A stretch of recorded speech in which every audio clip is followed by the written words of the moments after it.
trauma with this guy, man, and the whole situation. And I just want to say, I think he needs a lot of prayer, and he needs mental health, like the things that we can relate to, you know? Absolutely. I think that's what's gonna save him or help him. Nothing else. I don't think we should talk about him. I don't think we should make fun of him. What recently surfaced about Q of Day26 and Diddy is honestly disturbing. For years, people have said that nearly everyone faced some kind of struggle around Diddy. Bad boy artists suffered the most because he controlled their careers and opportunities.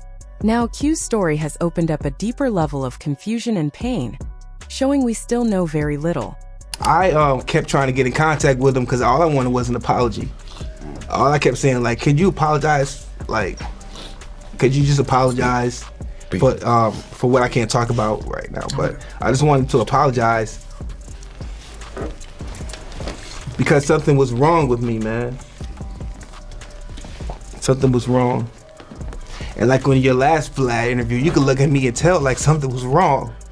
Like I wasn't the enthused person. I wasn't cute. I looked like stressed. I looked like I was in a dark place.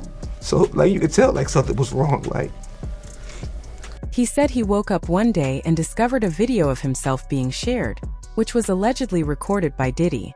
The scariest part was that he had no memory of when or how it happened. He also believed it could not have occurred without Don Richards' involvement, raising serious questions about what Q meant. Talk to Diddy? Not as often as I'd like, but that's the homie forever. Yeah. Wouldn't know that Puff had bought me out of a contract prior to even getting on the show.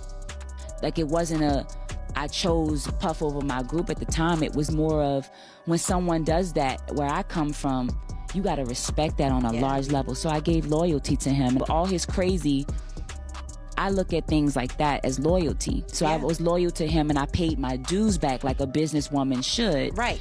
Until he said, okay, your dues are paid, and then I left.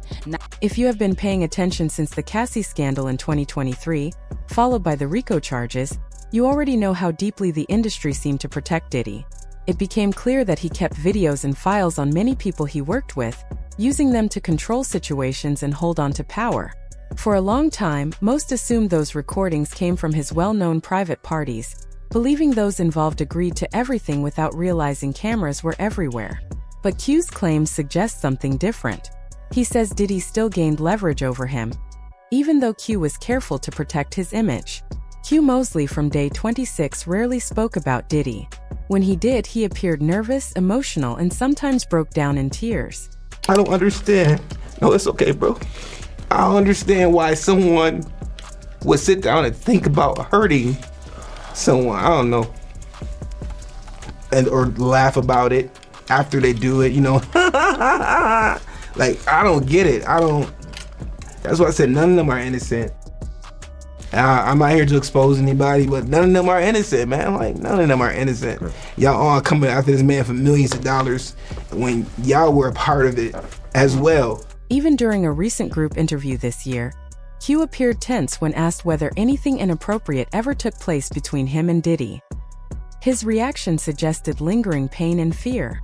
It was not until he sat down with Aubrey O'Day that the reason behind his silence became clearer. During Day26's active years, Q was romantically involved with Don Richard, who was also signed to Bad Boy Records.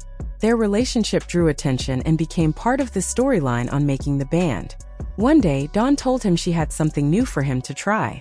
She handed him a pill, saying it came from Diddy. She also showed him another pill meant for herself, making it seem like they would later share an intimate moment together. After Q took the pill, everything went blank. When he regained awareness, Diddy was standing over him with several other men in the room, laughing. Q woke up screaming, overwhelmed by fear and confusion. His body felt violated, yet he could not clearly understand what had happened. That experience left lasting emotional scars and explains why discussing Diddy remains deeply painful for him. My ex at the time, which was Dawn, she gave me an ecstasy pill. And she said... Is that what she said it was? Yeah, she said it was ecstasy, and she said it was from Puff to give to me. And it was red, and I took it because I thought I was gonna get freaky with my girlfriend, you know? We tried ecstasy before, and I trusted her that's what it was. He gave her 2 of them. I took mine, within like 20 minutes, I knocked out and blacked out.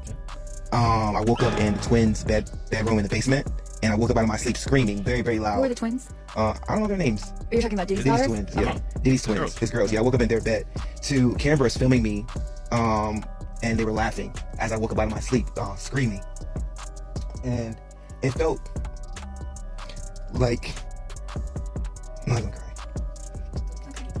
Yeah, take your time. It's okay. It's understandable that you're reliving this and emotion comes with it. There's just no way around it. So It felt very sacrificial. That's what I meant when I said, I felt like they were trying to hurt me, or Diddy was trying to maybe sacrifice me that night. One person left a comment trying to explain what Q may have experienced.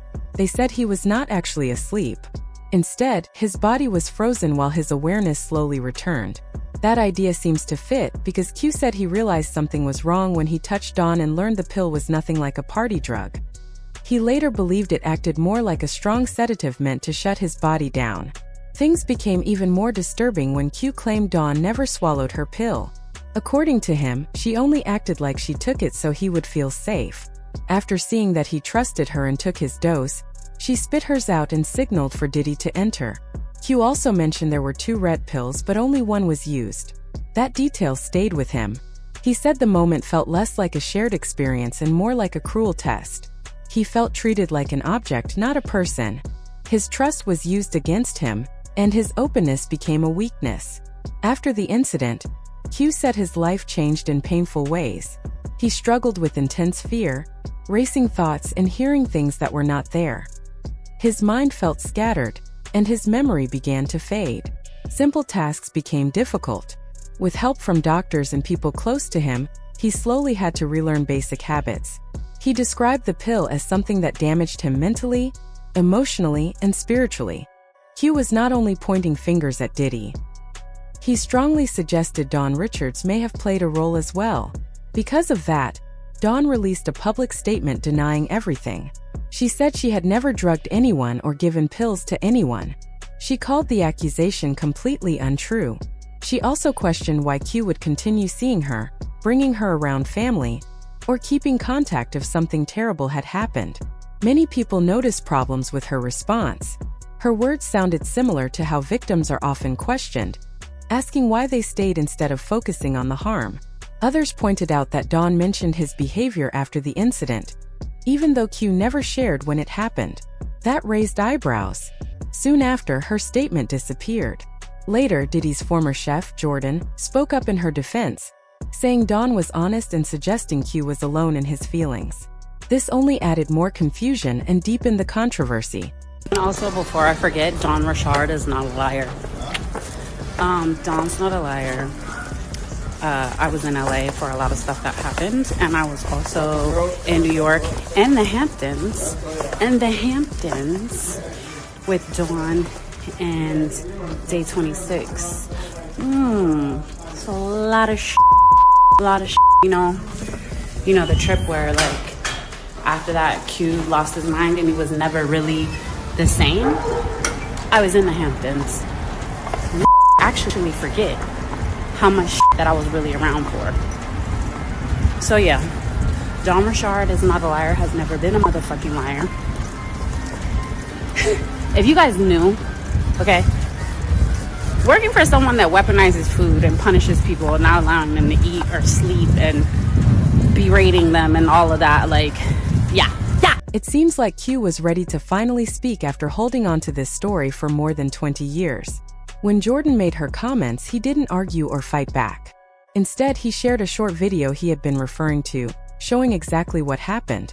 According to Q, Jordan wasn't even present during the incident, so there's no way she could have known the details unless someone else told her what to say. The video backed up everything Q had been saying. He looked confused, disoriented, and completely out of it.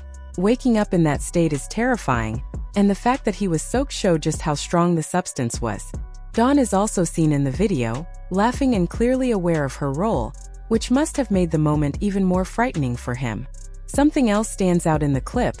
Right before the camera shifted, Diddy reached for something. It's obvious from the footage what he was about to do, and the camera quickly moved away, likely to avoid capturing it. Watching it, you can feel the fear and shock Q experienced as he slowly realized he had been manipulated and betrayed. So that's why I said I feel like he's in jail, and I'm not judging anybody because I think he needs prayer and help, but He's in jail because he's a danger to himself, first of all. And he's a danger to the world right now. And I think there's a lot of people that are scared that didn't come out in the beginning, that are very scared because it's a scary situation. It's not just him that could possibly hurt you. It's people around him that are still close to him that could hurt you, or it's just really deep, man. Say what you want about Q from day 26, but his story about Diddy has stayed the same over the years. It doesn't seem like he's exaggerating or seeking attention. Many people online believe him, and if we give Cassie's story credit, Q deserves the same respect. Some defend Dawn Richards while ignoring her harmful actions toward her bandmates and Q, yet they praise Diddy until they sue him. The inconsistency is obvious. Watching the Day 26 interview, it's clear how much Q suffered. 4 out of 5 members were in tears hearing his story. Q doesn't share every detail, but you can see the pain, trauma, and lasting effect it had on him. Diddy's behavior clearly caused deep emotional damage, and many feel he deserves accountability. This raises questions about Dawn's role. Was she just a victim, or also involved in what happened? Q's story is heartbreaking, and it shows how complicated and damaging these experiences can be.